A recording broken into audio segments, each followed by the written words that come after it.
Assalamualaikum warahmatullahi wabarakatuh. Perkenalkan, nama saya Salma Balkis dari kelas 11 IPS 3. Dengan membuat video ini, saya akan melaksanakan atau memenuhi salah satu tugas dari mata pelajaran Sejarah Kebudayaan Islam dengan guru pengajar Bapak Nur Yusuf SPDI.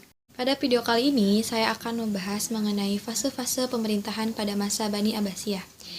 Pada masa pemerintahan Bani Abbasiyah terbagi ke dalam 5 fase atau ke dalam 5 bagian. Fase yang pertama yaitu disebut sebagai fase pembentukan. Fase ini berlangsung sejak tahun 132 Hijriah hingga 232 Hijriah dengan dipimpin oleh 9 khalifah atau dari khalifah pertama hingga khalifah yang ke-9. Khalifah pertama ini yaitu Abu Abbas As-Soffah merupakan pendiri sekaligus peletak pondasi yang sangat kuat pada kerajaan Islam ini. Pada fase yang kedua, fase ini sering disebut sebagai fase asimilasi. Fase ini berlangsung sejak tahun 232 Hijriah hingga 334 Hijriah dengan dipimpin oleh Khalifah Al-Mutawakkil dan ditandai dengan adanya atau hadirnya pengaruh dari Turki yang pertama.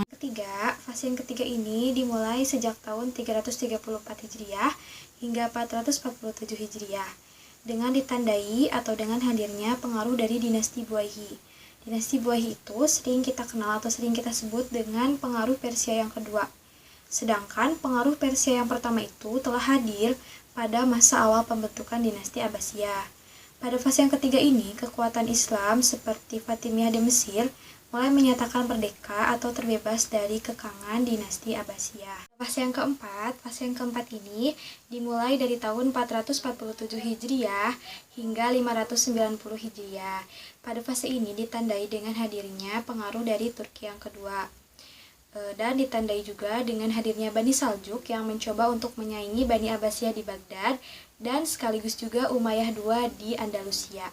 Pada fase ini, dinasti Fatimiyah dengan tokohnya Salahuddin Al-Ayyubi mengalami konflik dengan para Salibis terkait dengan penguasaan Palestina. Fase yang kelima ini sering disebut sebagai fase kemunduran Bani Abbasiyah. Fase ini terjadi pada tahun 590 Hijriah hingga 656 Hijriah, di mana pada fase ini Perang Salib telah berhasil memporak-porandakan kekuatan Islam pada saat itu. Bahkan puncaknya pada tahun 1258 Masehi, pasukan Mongol yang dipimpin oleh Genghis Khan telah berhasil menaklukkan kota Baghdad. Dan sekian yang bisa saya jelaskan mengenai fase-fase pada masa pemerintahan Bani Abbasiyah. Mohon maaf bila banyak kekurangan. Terima kasih. Wassalamualaikum warahmatullahi wabarakatuh.